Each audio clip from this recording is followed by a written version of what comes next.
le droit de la comptabilité publique.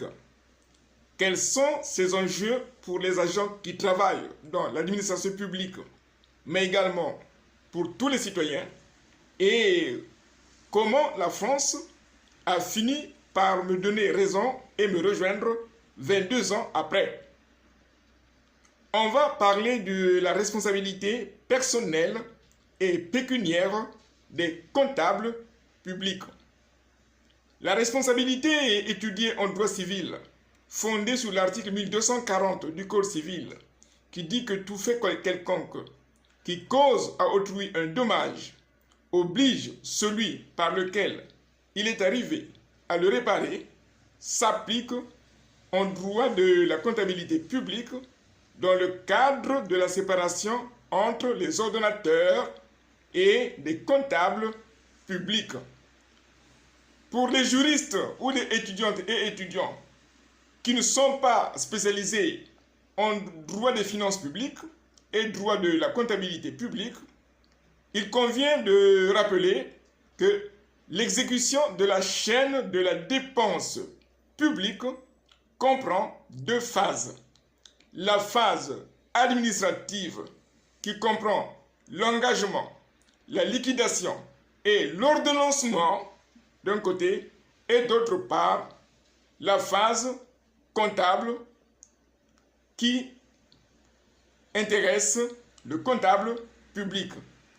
Alors, dans le fonctionnement de cette chaîne de la dépense publique, toutes les fautes commises au niveau de la phase administrative engagent en principe la responsabilité de l'ordonnateur, et celles qui seraient commises au niveau de la phase comptable engagent les comptables publics, aussi bien les comptables principaux que les comptables secondaires. Or, l'ordonnance du 2 janvier 1959 et le décret de 1963 ont posé le principe de la responsabilité personnelle et pécuniaire des comptables publics qui expose que lorsqu'une faute est constatée lors des contrôles a posteriori, la responsabilité personnelle et pécuniaire des comptables publics peut être engagée. La complexité ou l'originalité de cette responsabilité, c'est que contrairement au droit commun qui impose la réunion des trois conditions, faute, préjudice et lien de causalité, pour justifier l'engagement de la responsabilité, en droit de la comptabilité publique, cette responsabilité peut être engagée même en absence d'un préjudice. Lorsque le contrôle a posteriori révèle une faute de la part du comptable public, peu importe si cette faute a généré un manque à gagner pour l'administration, la responsabilité personnelle et pécuniaire du comptable pouvait être engagée. L'anomalie ou l'originalité ne s'arrête pas là. Il arrivait des hypothèses où la faute commise par l'ordonnateur engageait la responsabilité personnelle et pécuniaire des comptables publics.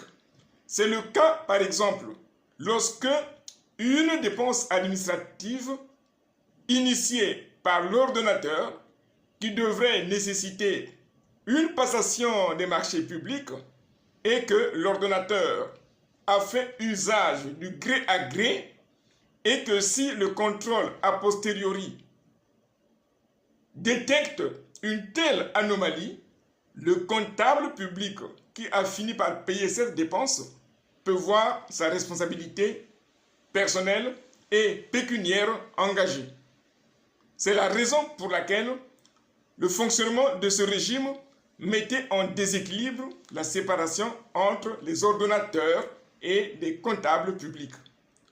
Le 8 mai 2000 à Abidjan, lors d'un séminaire que j'avais animé sur ce point, j'avais de ce fait suggéré aux autorités ivoiriennes et françaises de revoir pour ne pas dire réformer, le régime de la responsabilité personnelle et pécuniaire des comptables publics, de sorte que ce contrôle soit relativement plus équitable et facilite l'exercice de la profession comptable en matière de dépenses publiques.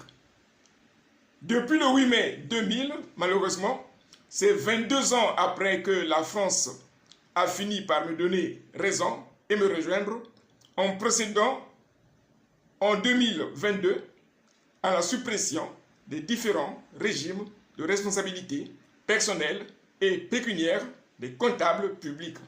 Alors que si cela était fait avant, la France aurait gagné.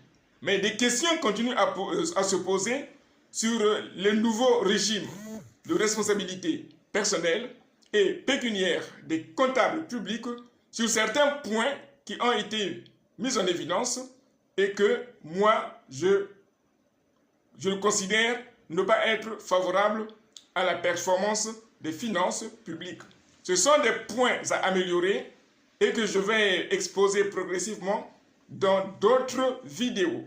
Le public intéressé par le droit de la comptabilité publique ou par le concours d'inspecteur principal des finances publiques qui cible les fonctionnaires en activité peuvent directement contacter notre établissement et vous m'envoyez un message.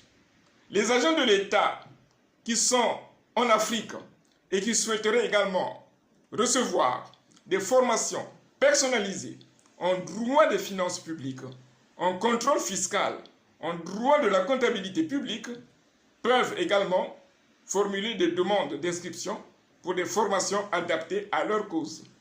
Beric Enseignement vous remercie.